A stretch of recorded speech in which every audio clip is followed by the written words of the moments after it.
Okay, because I'm not going to get your labs marked to you before your test, I just wanted to quickly go through some of the analysis to help you out.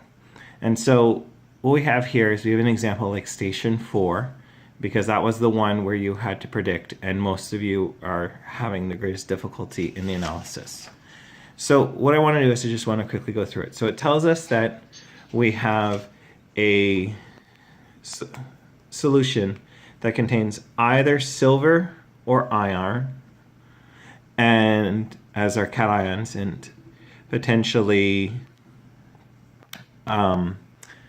sulfate and hydroxide as our anions.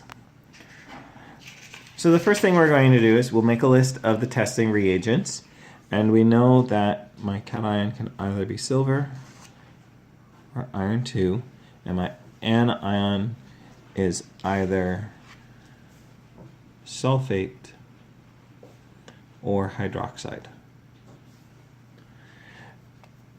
And then what I'm going to do to be able to pick a testing solution effectively is I need to go to my solubility table. And what I'm going to do is I'm going to check to see, first I can do the anions easily. I can see what cations they'll each cause to precipitate. So therefore, what I can say is because this anion is potentially in solution, I can look to see if the cation in each of these testing solutions would cause it to precipitate out. And so we know that that will, that one won't, group 1 won't, group 1 won't, and that one won't. Okay, and then I'm going to use my solubility table again, and I'm going to look at sulfate. And I know that one will, that one won't, group 1, that one will. Okay, and then likewise what I can do is I can use my anions to test each of, to see which ones cause each of my cations. And so that's a nitrate, so that won't. Okay, and then I'll look under hydroxide to see where silver falls, and also to see where iron 2 falls. And so you see that one does for both, that one does for neither, that one does for there, that one doesn't for both, does not. And now that I have gone through, I can see that only 2 cations could be potential sources for testing whether or not sulfate or hydroxide is in solution. The cation silver ion in one of the solutions is of no use because it causes both of them to precipitate out, and it wouldn't be a valid choice. Whereas the barium ion in this testing reagent only causes sulfate. So therefore, I would use this as my testing solution for my anions. Likewise, if I look here, the hydroxide causes both to precipitate out, carbonate causes both to precipitate out, so I would not be able to distinguish between the two. However, in this testing solution, the acetate only causes the silver to precipitate out.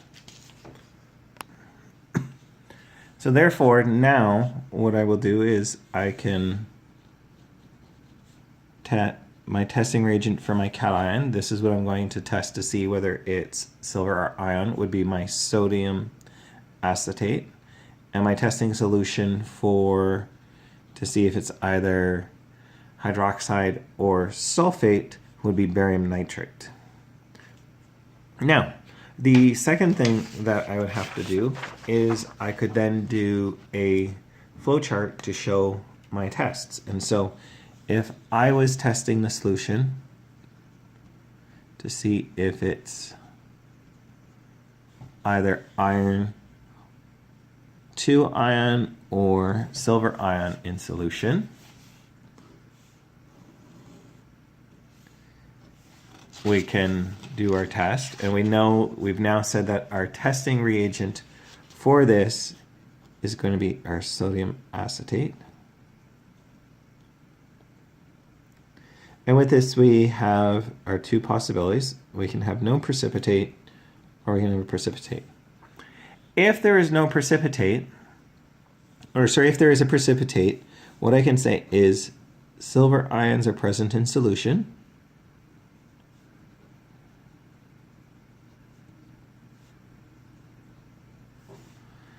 And I can also say that my precipitate formed is silver acetate. If there's no precipitate formed, the only thing I can say from this test, because the only thing this test tells me and these results is that there's no silver ion present. I cannot conclude from this test that iron is present. I have to, afterwards, I could say that silver ion is not present. And this would be a statement that I would make if I found that no precipitate formed with the addition of my sodium acetate. Therefore, silver ion is not present because the cation was limited to either iron 2 or silver ion.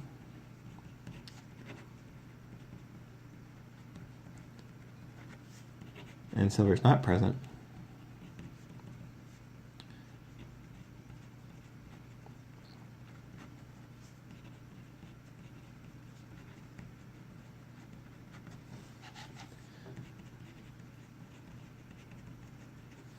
The cation has to be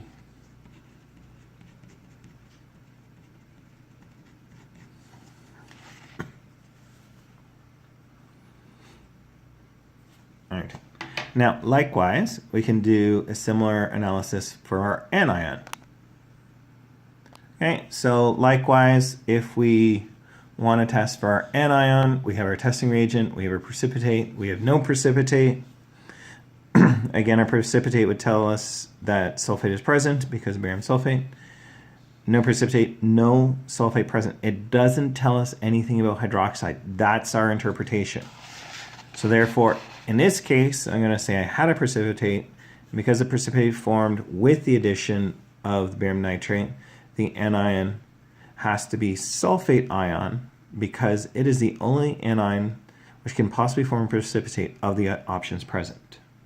Okay, and so based on the analysis that I did here, I would say that my cation was iron 2 and my anion was sulfate ion, and so therefore I would suggest that it might be a solution of iron 2 sulfate. So I hope this helps you with studying for your test on Wednesday or Thursday. Good luck.